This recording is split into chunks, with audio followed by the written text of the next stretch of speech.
Hi, my name is Rick. I'm your registrar, and today I'd like to talk to you about pasture groups, why you should use them, how you use them, and how you enter them into horns. First thing, there are a couple of set of rules that you need to keep in mind as you're thinking about putting your animals into a pasture group. The most important thing is that only TLBAA registered animals can be entered into a pasture group under your herd, or a bull that you've leased that is on file here at the office that's registered at TLBAA, and the lease dates match the pasture exposure dates that you're trying to put in. First thing, let's go back and talk about pasture groupings and why you should use them. The most important thing is that as you enter your animals into a pasture group and exposing that animal to a sire, that information will be captured in the H.O.R.N.S system, and you will not have to put that onto any paperwork. It'll already be in the system as exposed from this sire from this date to this date. So the matings are actually already documented for you, and you don't have to put them on the forms. The other item is when you're selling an exposed female, that information will automatically be transferred with the animal to the new owner. So the parent is already verified if they either have a calf inside, or when you sell it and that exposure information is needed to go to the new owner. Of course, there is a big question, that is, you've heard the saying of garbage in, garbage out. What you enter into the system needs to be correct, or what we get out of it will not be correct. The first step is to, of course, log into the H.O.R.N.S system, and as you can see, I've used one of our breeders, Mr. Don Bordelon's screen. You log into H.O.R.N.S your normal way by entering your membership number and then your password. Then you go over to the herd management side on the left side. And once you click on that,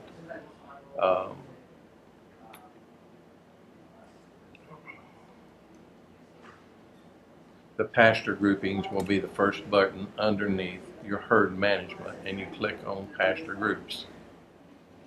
At that point, all of your animals that you have registered that are logged into your herd will appear underneath on the work screen. It's going to ask you for your premise ID, which is basically no more than your membership number. And as you can see, that's the first little targeted button at the top.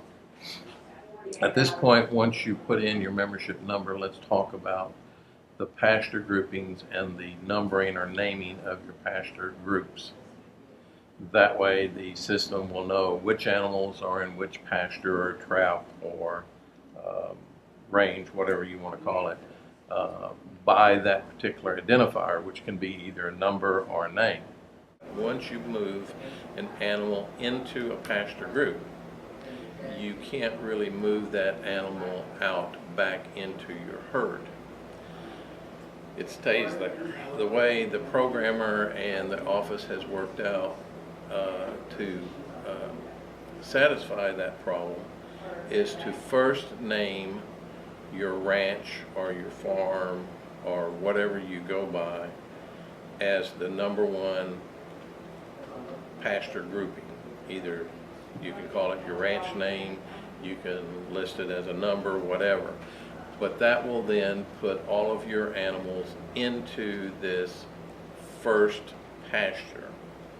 You can move animals from pasture to pasture. The problem again was that once you get one into a pasture, you can't move it out unless you move it back into another pasture. So we're suggesting that you allocate or name and set your ranch as pasture number one. I'm just going to use this as an example. That's going to be the second button that asks you for your pasture ID. And it says enter your unique designation for the pasture location. It can be, River Road pasture or anything that you decide makes sense to you of where you're going to put these animals into a pasture grouping. Once you do that, again, we recommend that you make your entire ranch the number one pasture, and then you go to your next pasture group. Once you move your animals into these second, third, and fourth pasture groups, how many ever you have, then it's easy to move them from that pasture once they've finished being exposed back into the number one pasture that you've just named your ranch, and that puts them right back into your herd list. Then the third button, of course, is the date in. Put your pasture exposures, which bull is in which pasture, which cows are in which pasture, and the dates that they're exposed. Now again, as I said, the first thing is that each animal into a pasture group must be TLBAA registered. You cannot put just a ITLA registered animal into your pasture grouping. And they must be animals that you either own, that are listed in your herd, or that you have, for example, in a sire, a lease agreement on file here in our office for the dates that fit the exposure that you're saying, or the system will not take it.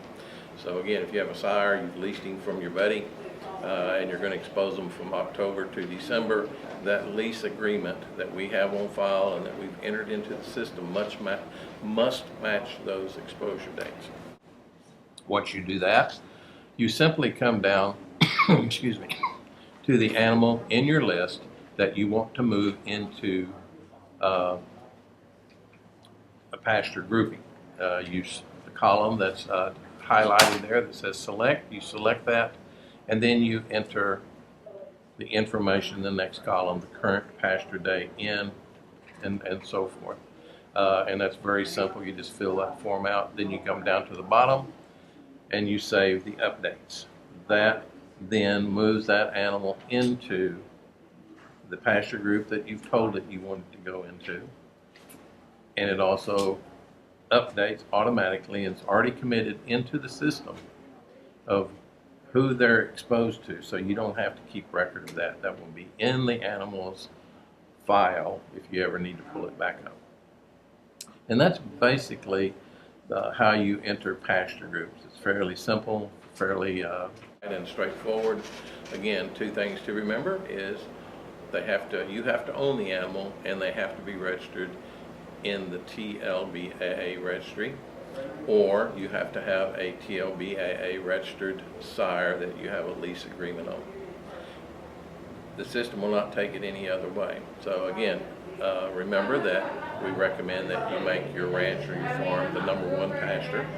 That way, as soon as you want to move this animal out of the pasture number 2 or 3 or whatever you put them in, you can move them right back into the pasture number 1, and they're right back in your herd. Other than that, if you have any questions, give me or Dana a call here at the office. We'll be happy to help you.